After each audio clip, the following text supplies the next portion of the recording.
Hey everyone, this is the Mana Source, my name is Wedge, and it's time for the fastest deck tech ever, Mono Red.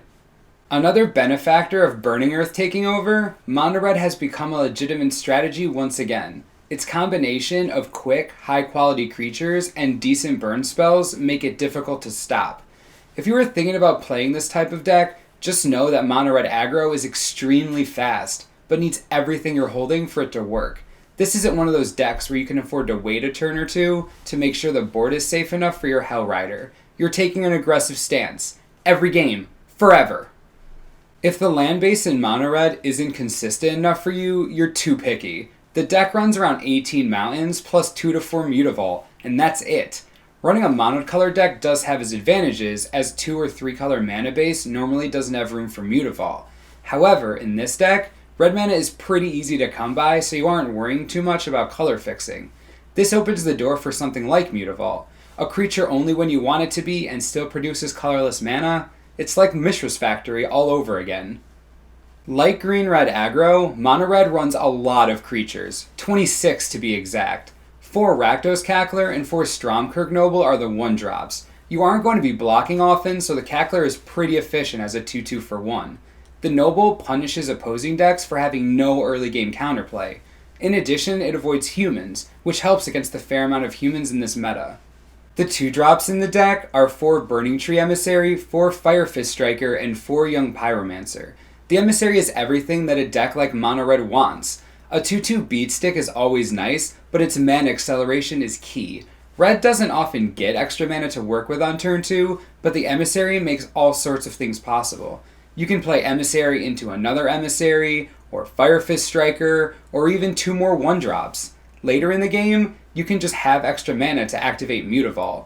This is such a valuable card because it makes Mono Red's clock even faster, which is pretty hard to do. Firefist Striker is a pretty nice addition to this strategy due to its battalion ability.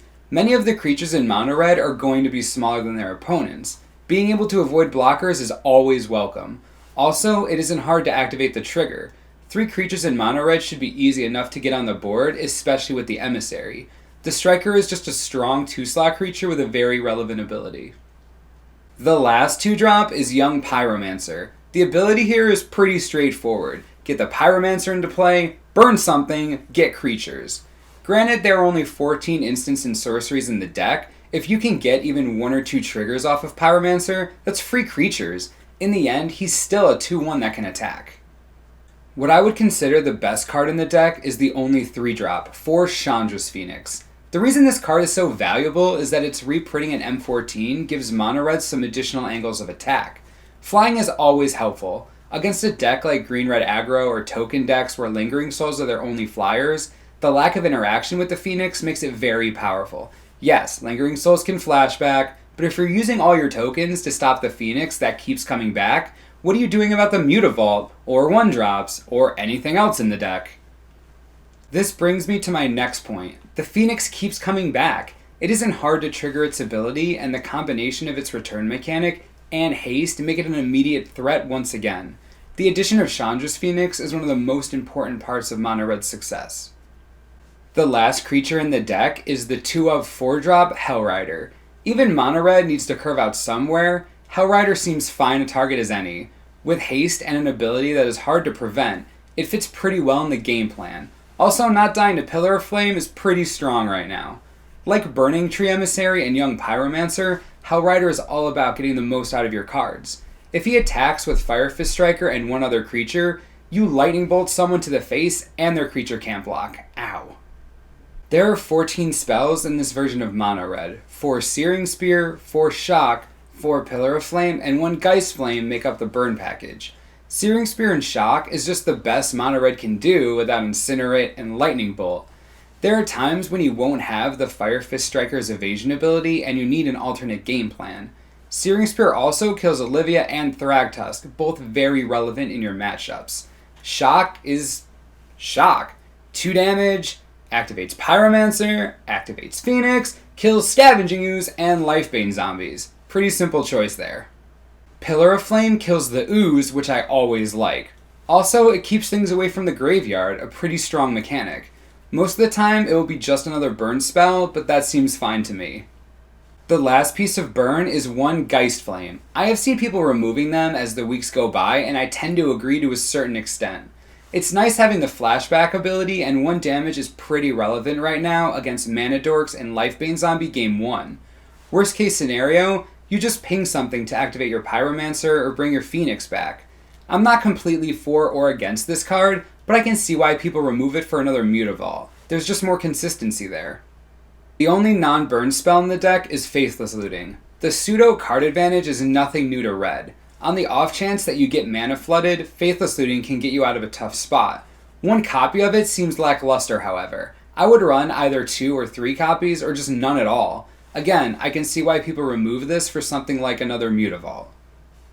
I bet you can all guess where the sideboard begins. Yup, Burning Earth. A place that ensures that Blue, White, Red Flash and Jund have to pay heavy prices for their life gain. Thragtusk and Sphinx's Revelation used to be debilitating against this deck, but Burning Earth gives Mono Red a little more time to squeeze the win out. Another nice benefit of Burning Earth is that even against 2-color decks, they still run a couple dual lands. Once Burning Earth hits the table, I doubt the Mono Red player will ever need to tap their Mutavaults for mana. The card just couldn't fit better into this strategy. 2 Electrickery respect the token and green-red aggro matchups. Killing a couple mana excel creatures is never a bad thing for 2 mana. However, the main reason Electrickery is good is to kill off hexproof creatures. Gladecover Scout and Invisible Stalker are dangerous, and Electrickery stops them before they get out of hand.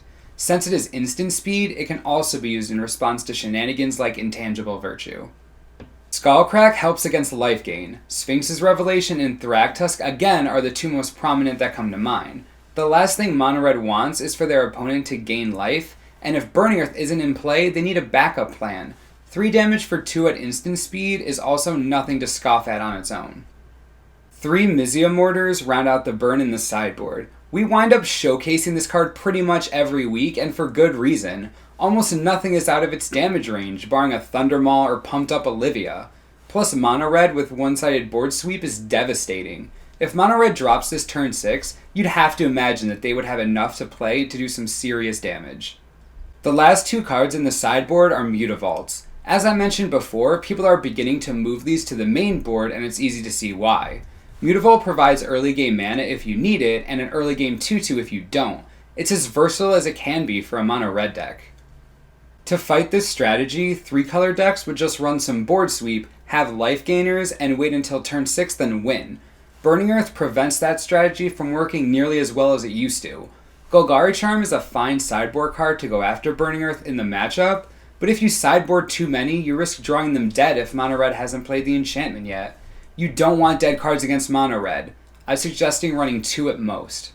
A good way to deal with the aggressive nature of this deck is to play Tree of Redemption. It's pretty good against Burning Earth and Mono Red in general. It blocks well, survives well, and basically gives you 10 or more life when you need it. If they have Striker, then you need something in addition to the tree, but as far as stalling goes, he does it really well. There's literally nothing in Mono Red that can kill him. Also, against this deck, beware of Chandra's Phoenix. Its speed, elusiveness, and recurrence are all dangerous, and it shouldn't be underestimated. This avenue of play opens new ways to get in for some serious damage against a lot of ground-based strategies. If you're running a deck with red, save your pillars for the Phoenix. Otherwise, it'll force you to trade card after card with it all game. The general idea of playing against mono red is to stall the game out as much as possible until you stabilize board position and then win through attrition. In every game, one deck assumes the aggressive role and the other assumes the control role. Mono red is always the aggressive role. Keep that in mind going forward. As far as overall strategies against mono red, decks like Bant Hexproof are especially effective. Dodging direct damage and combat, an Invisible Stalker plus Unflinching Courage is hard to race. This deck is your best bet against mono red, as overloaded Electrickery and Mizzium Mortars are the only things standing in your way. That's it for this week's deck tech. We hope this helped you understand more about mono red in terms of playing it and playing against it. If there are any specific decks you would like to see a deck tech of, feel free to leave a comment below and we will take it into consideration. While you're down there, make sure to subscribe for the latest and greatest in deck techs, tournament information, and more. This is the Mana Source. I'm Wedge. Thanks for watching and we'll see you next time.